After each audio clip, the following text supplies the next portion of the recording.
পুত্রকে কিন্তু আপনারা তো জানেন ভগবান কি বলে, যে করে আমার আশ আমি তার করি সর্বনাশ।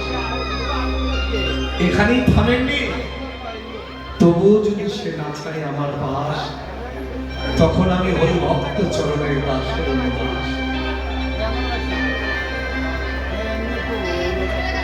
দেখতে দেখতে পুত্র গোপীনাথের বয়স হয়েছে 5 বছর।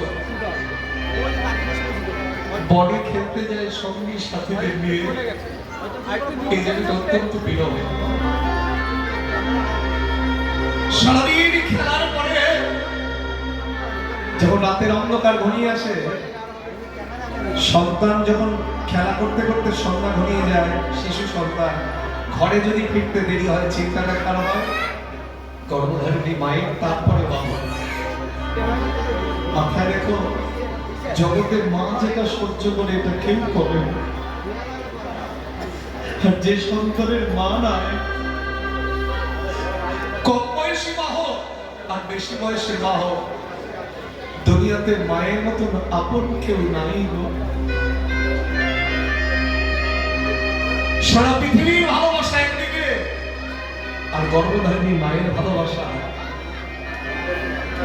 তাই সকলে পুত্রকে যখন তাদের মায়ের এক এক করে কোলে তুলে নিয়ে ঘরে চলে যায়, ওই 5 বছরের শিশু পুত্র গোপীরা পথের এক পাশে দাঁড়িয়ে দাঁড়িয়ে শুধু কাঁদে, মাগো বাবা আমি কি এমন অপরাধ করেছি যার জন্য তুমি আমার কাছে আসো না?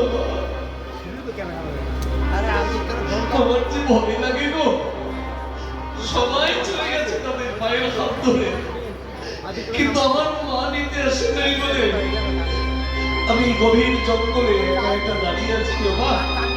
মাগো একবার এসো মা, আমি কি অপরাধী মা যে তুমি আমার কাছে এলে না?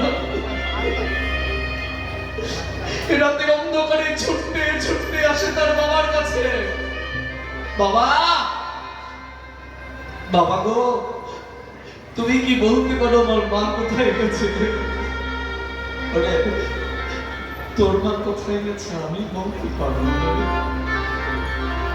যে তোর মা মায়ের সন্ধান দিতে পারবে, সে মন্দিরে বসে আছে, যা একবার গিয়ে জিজ্ঞাসা কর না, সে তোর মাকে কোথায় লুকিয়ে রেখেছে। আমি তো সন্ধান জানি না রে। ওই 5 বছরের শিশুপুত্র গোপীনাথ বিগ্রহ গোপীনাথের চরণের উপরে পড়ে পড়ে কাঁদছে আর বলছে, বলে না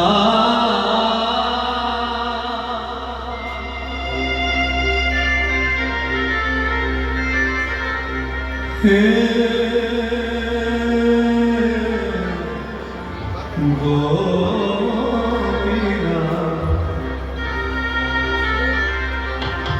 বলো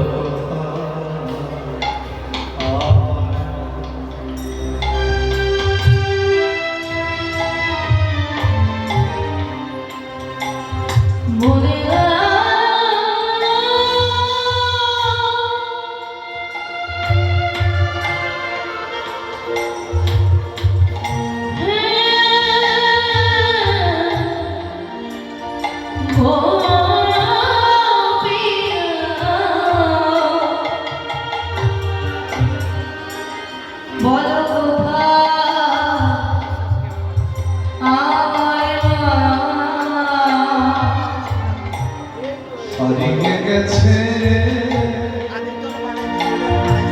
মাঝে,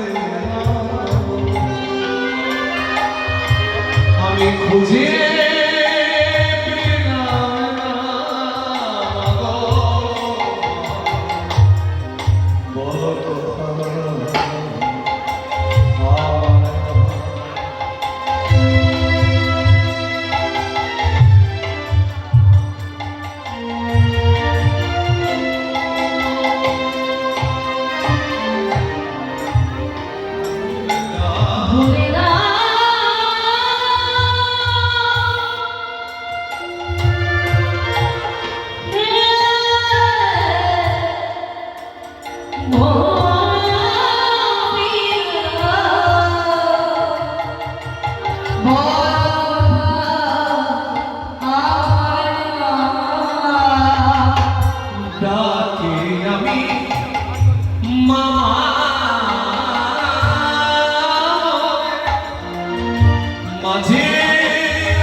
বলো কোথায় আমার মা, বলো কোথায় আমার মা।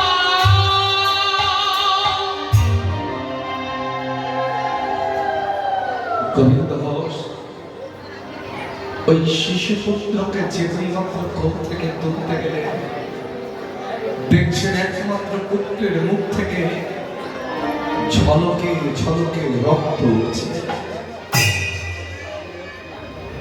পারবেন ভগবানের ভক্ত হতে মা?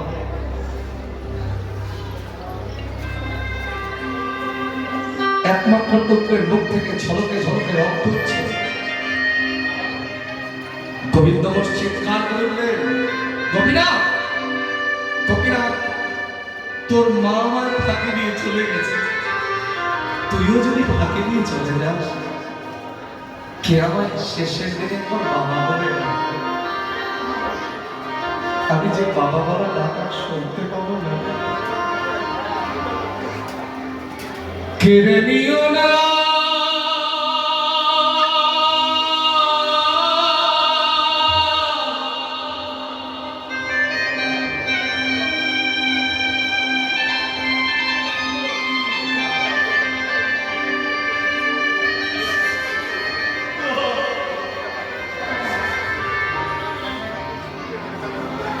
না,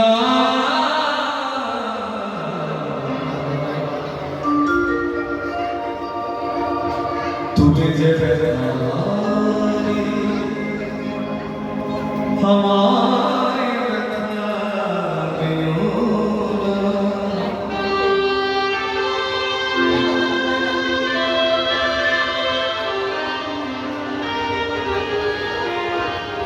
তুমি যে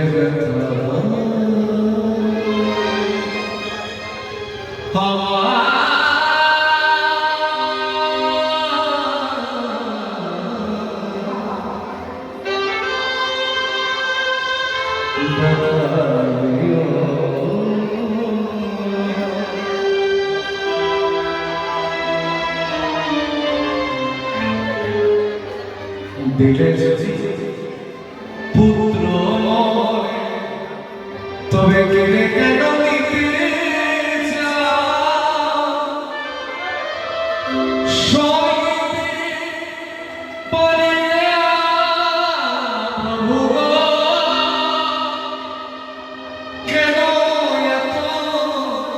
দুঃখ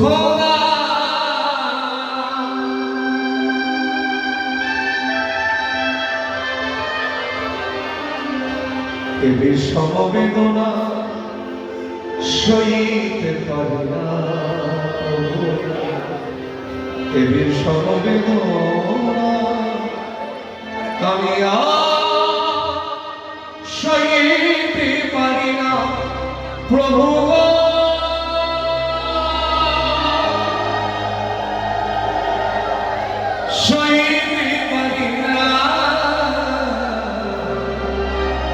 আমি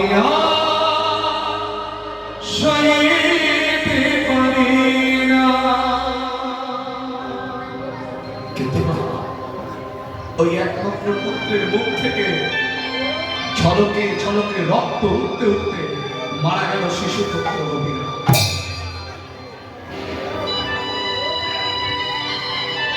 বুকে পাথর চাপা দিয়ে ভক্ত তো কিছু তো বলতে পারে না।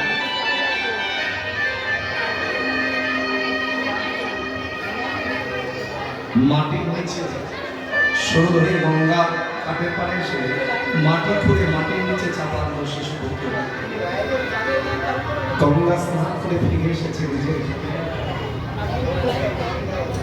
বিগ্রহ গোপীনাথের সম্মুখে দাঁড়িয়ে বলছে, গোপীনাথ তুমি একে একে আমার সব কেড়ে নিয়েছো, তাই আজ হতে আমি তোমার সব সেবা করিয়া বন্ধ। আমি নিজেও কিছু খাবো না, তোমাকেও কিছু খাবো, কারণ তোমাকে না দিয়ে তুমি কোনোদিন কিছু পাইনি। একদিন, 2 দিন, 3 দিন অভিমান উল্লাস, নিজেও কিছু খায় না, ভগবানকেও কিছু দেয় না। 4র্থ দিনের দিন ওই বিগ্রহ গোপীনাথ গোবিন্দ ঘোষের পুত্র রূপ ধারণ করে গোবিন্দ সেখানে শয়ন করে আছে, তার শিয়র এসে দাঁড়িয়ে ডাকছে, বাবা বাবা। কে? আমি গোপীনাথ। না, মিথ্যা। আমার ছেলে মারা গেছে, আমি তাকে মাটির নিচে চাপা দিয়ে রেখে এসেছি। তুমি আমার ছেলে হতে পারো না।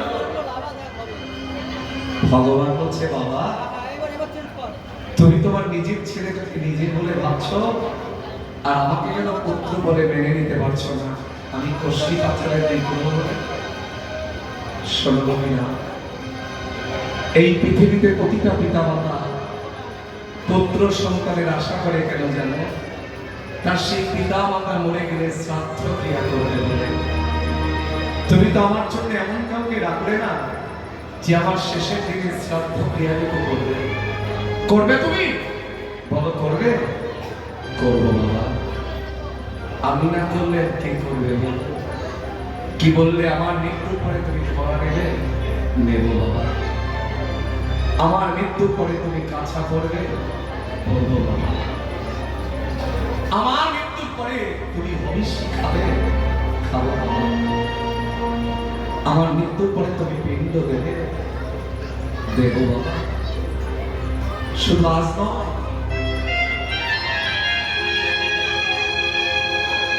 যতদিন ধরে এই পৃথিবীর বুকে চন্দ্র সূর্য উদিত হবে ততদিন পর্যন্ত আমি তোমার শ্রাদ্ধ ক্রিয়া করে যাব।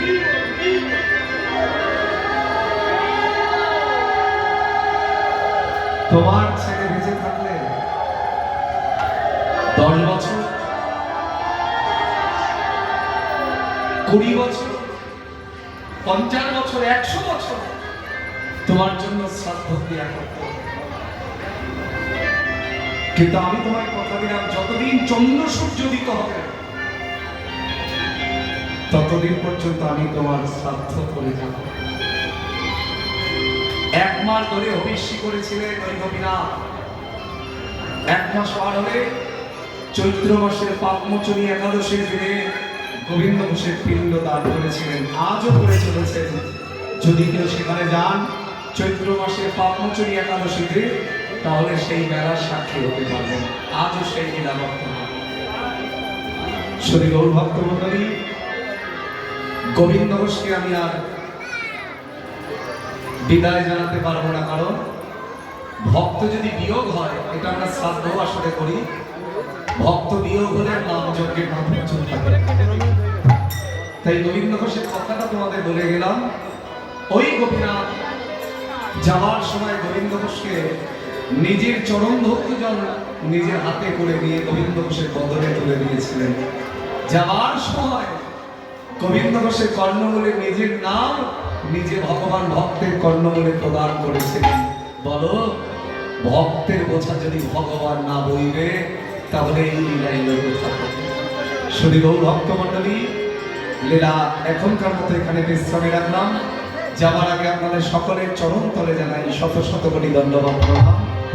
এরপরে অধিবাস কীর্তন কাল ভোর 5টা থেকে 24 প্রহর ব্যাপী ভুবন মঙ্গল হরিনাম সংকীর্তন।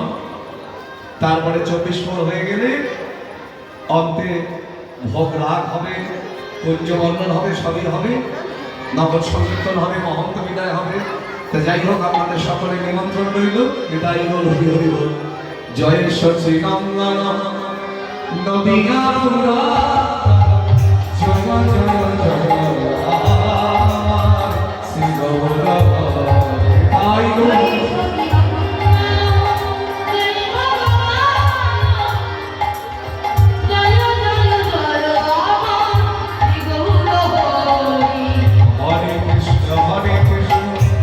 Krishna Krishna